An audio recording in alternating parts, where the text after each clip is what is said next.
Морам да ви признам дека сосема коинциденција беше, нели понекогаш работите се случуваат со причина дека пред некој половина час, 40 на минути, нашата Катерина Тодеска Спасич од Филхармонија заедно со нашата Мирсика Шукри некако ни даде час по харфа и ни ги сподели всушност генерално и активностите кои што токму ова семејство ги има и генерално таа сама како една од најпознатите харфистки.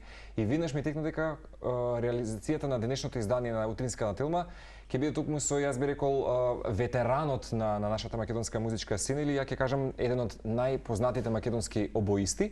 Долги години мора да признам дека имаме оваа обострана поддршка. Тие од таа страна со семејството за камерите ни ја даваат поддршката, меѓутоа ние секогаш ја даваме поддршката за Васил и за неговото семејство, бидејќи некако секогаш барем во ова семејство Атанасови било некако и пулсирала музиката. И она класичната, меѓутоа сигурно дека ги имаат и оние чести средби со различен тип на музика. Дипломиран на факултетот за музичката уметност во Скопје, во сега ќе кажеме подалечната 80-та, во класата на професор Давидовски, кој ги завршил и постдипломските студии веќе во 87 година. Јас се сеќавам кога ја започнав Утринската на Телма, некаде Васил, добро ми дојдовте. Официјално. Јас сум мојот монолог, не се заборавам понекогаш.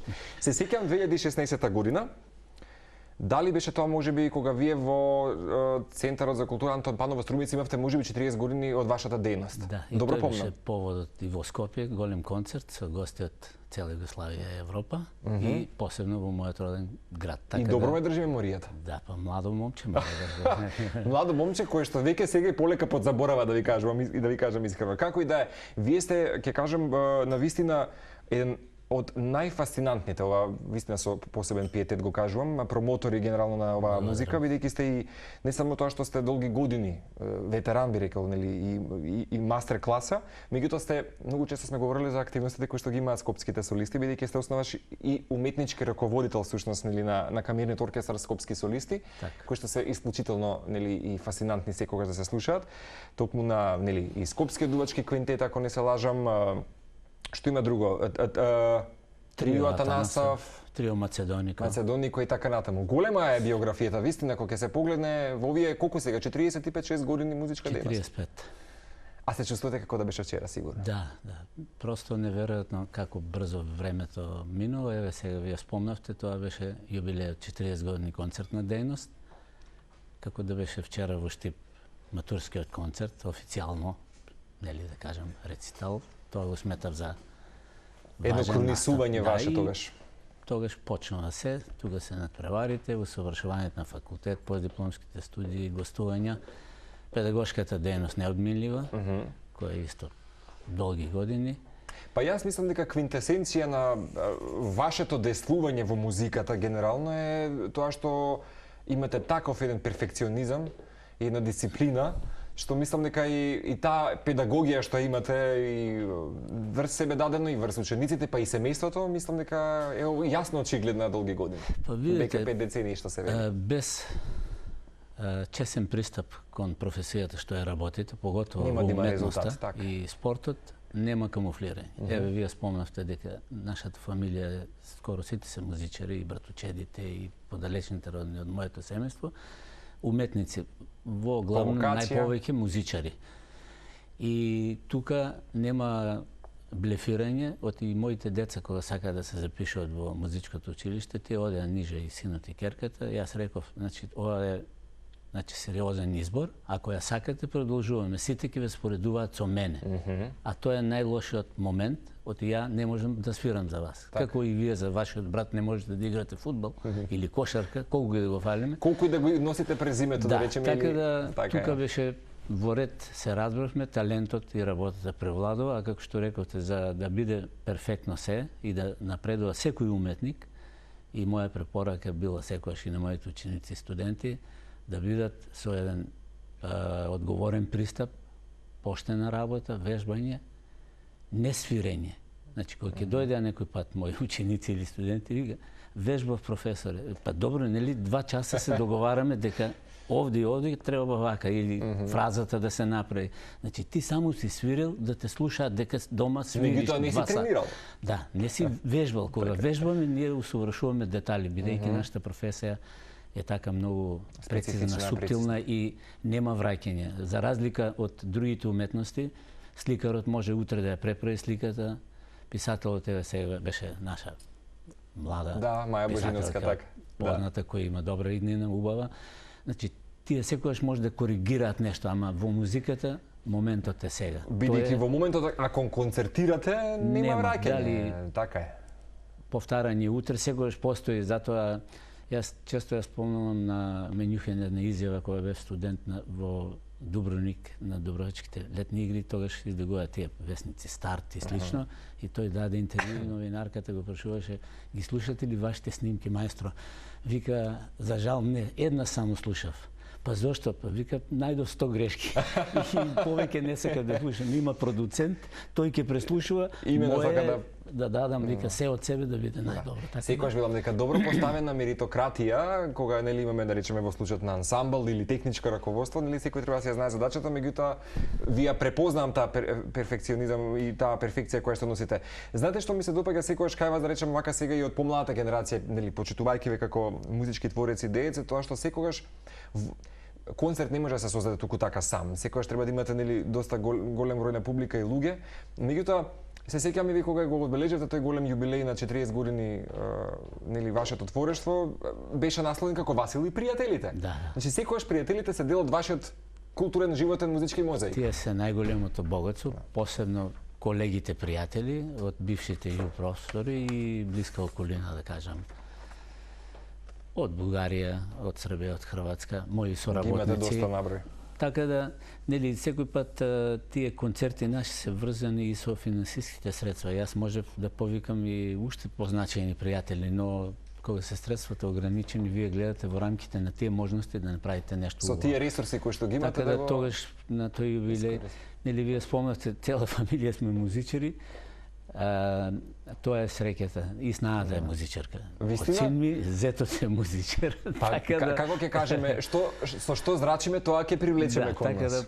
Јас сум многу задоволен, нели музиката преовладува и секогаш има некоја ведрина, се слуша претежна класика, но ние сме љубители и на забавна, и на рок, и народна, бидејќи во корените на македонскиот бит, ние како деца, да кажам, слушавме на почетокот народна музика и тие забавни евергрини наши македонски, но нели тоа е фамилиарен дух и талент кај што е, да кажам, од мојот дедо, на мајка ми. Да речеме на која сега се сеќавате нека убава ретро евергрин тема? Мака што ви евоцира спомениот. Сега да ви кажам, од најстарите евергрини би рекол дека нашиот доаен кажи зошто ме остави, кажам авторски, и потоа следуваат другите, па и нели колегата Симеон Гуговски, како оперни пеач, тој испеа многу песни. Тука е мојот почитуван пријател Драган Мијалковски и нели има една плејада, сега да не заборавам некој, така да тоа влијаеше, но се првенствено беше народната музика. Значи, бидејќи мајка ми пееше прекрасно, а исто и татко ми свиреше кавал, тамбура, брат ми кларинет, братучет ми хармоника, другиот брат кларинет во нижа школа и така. После тој продолжи овде на технички факултет, технолошки уствари, и во Мирчацев пееше, и јас во музичкото, но првенствено нели фолклорот преовладуваше и тие песни се длабоко врежани во нас и остана. Јас не можев да се оддалечам од тоа, иако бев типичен класичар. Да ви кажам, јас и сега кога разговарам со помлади колеги, дека ние кога учевме средна школа, беше забрането да свириме народно и забавно. Бидејќи го расипува сенсот за класиката. Или вистинската езотерија со која што ја изучувате. Наш велеше, многу е лесно да станете свадбари, но тешко ќе научите да свирите Бах и Моцарт. Да сте ми жив и здрав. Така да сте ми жив и здрав. Имаме уште некои 5-6 минути и би сакал сега да ги дадеме нели просторот и времето и за ова ново ваше издание или нешто што е ново од, нели да речеме сега во случајот на дополнување на вашата биографија. Само кусу уште мала дигресија. Кога говорите сега колкав број на вашите семени членови се во музиката, се сеќавам во едно неодамнешно интервју кога ја слушав Селин Дион, бидејќи тие биле околу 9 мина браќа и сестри со нивните родители и секогаш имало дома фешта, секогаш секој ќе го фатил инструментот и концертирале, така што верувам дека имало така и се уште ги имате тие фамилиарни средби. Пиеси за обоја и пијано, авторско дело на Васил Атанасов Вчев. Ова е тоа што го нудиме за нашите гледачи на Тилма. Колку време излезе од печат, Васил? Па На 30 септември беше промоцијата. Значи точно еден месец што се вели од издавањето на ова четиво. Ова е еден дел од мојата, да не кажам, имагинација и замисла. Како педагог ми фалеше доста литература за мојот инструмент за обоата и овој учебник мора да кажам дека е прв од таковите, единствен за дувачки инструменти на фолклорни теми. Значи, од искуство знам дека во поранешните југословенски републики одамна имаше такви композиции на фолклорни теми, нивни, во Србија, во Хрватска, па и Словенија за виолина и за клавир. За други инструменти немаше многу, но јас се сеќавам дека бев втора година во средното музичко во Штип, свирев една словенска композиција, кога војниците поминуваат. Нели, тогаш беше социјализам и ние како деца, ако поминат и гледаме како маршираат, и тој авторот, не сеќавам на името, напишал на композиција и јас ја свирев, и тогаш се бараше да има југословенски автор, нели, тоа беше државата. Но сега, гледајќи дека литературата е за нашиот инструмент многу мала, мислев дека треба да направам нешто, тоа се скици многу одамна, бидејќи јас повеќе 35 години предавав во МБУ, едно време и на факултетот за музичка уметност. И сепак имате, наслутивте дека сепак треба да се објави отпечатено вако? Сметав дека треба да се направи. Тука многу помогна и пандемијата, нели, колку што одмогна, бидејќи не врза сите дома, нели, едно време беше и блокирано, се немавме концерти, филхармонија, немаше активности.